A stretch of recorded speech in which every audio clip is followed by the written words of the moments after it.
video, I want to talk about Emperor Trajan.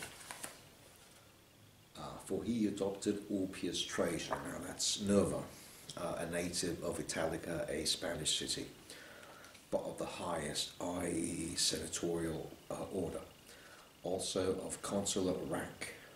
It would be difficult to find a more distinguished man than he, whether in civil or in military affairs.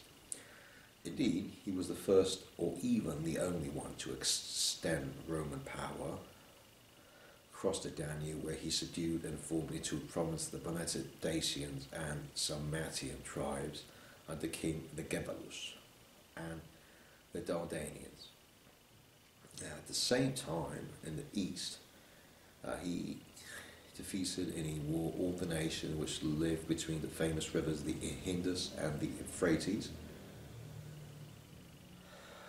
probably meaning the Tigris and the Euphrates, and he demanded hostages from the king of the Persians named Khosrau, and amid those achievements he built a road through barbarous nations which one might easily travel across into Gaul all the way from the Black Sea. Forts were erected in the more critical and strategic locations. A bridge was constructed over the Danube, and very many colonies were settled.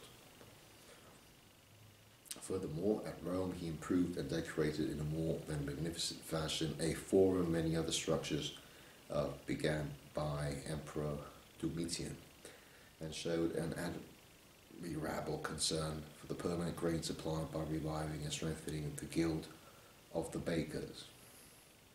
At the same time, in order that he might be informed more rapidly of whatever state business was being transacted anywhere in the empire, the resources of the public postal system were employed. In fact, this quite useful service turned into the bane of the Roman world through the greed and arrogance of later generations, except that in these recent years its resources have been adequate in Illyricum because of the reforms of the prefect Anatolius. Indeed, there is nothing good or bad in the state that cannot be changed to the opposite by the character of its rulers. Trajan was fair, merciful, extremely patient, and very loyal to his friends. And since he dedicated to his friend Sura, the building which is called the Surane, and was so short of his integrity that whenever he gave his Praetorian prefect Suburanus by name the dagger that was the symbol of his power, as was the custom, he would frequently advise him, "I am entrusting you with this for my protection. If in fact I act properly, if not, use it rather on me, for it is less proper for the ruler of all to make any kind of mistake."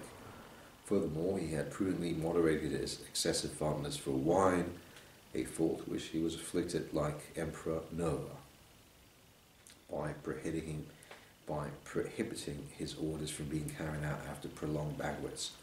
After he had governed the empire with these qualities for almost 20 years, since he was utterly devastated by the severe earthquake at Antioch and through the rest of Syria on his way back to Italy at the request of the Senate, he died of an illness at an advanced age, but not before he had appointed Hadrian, his fellow countryman and relative, as emperor.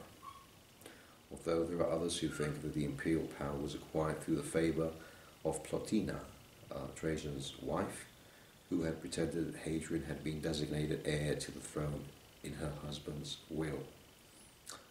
Henceforth, the titles of Caesar and Augustus were separated, and the practice was introduced into the state of having two or more men share supreme power, but with different titles and unequal power. So this is the account given by Aurelius Victor about the Emperor Trajan.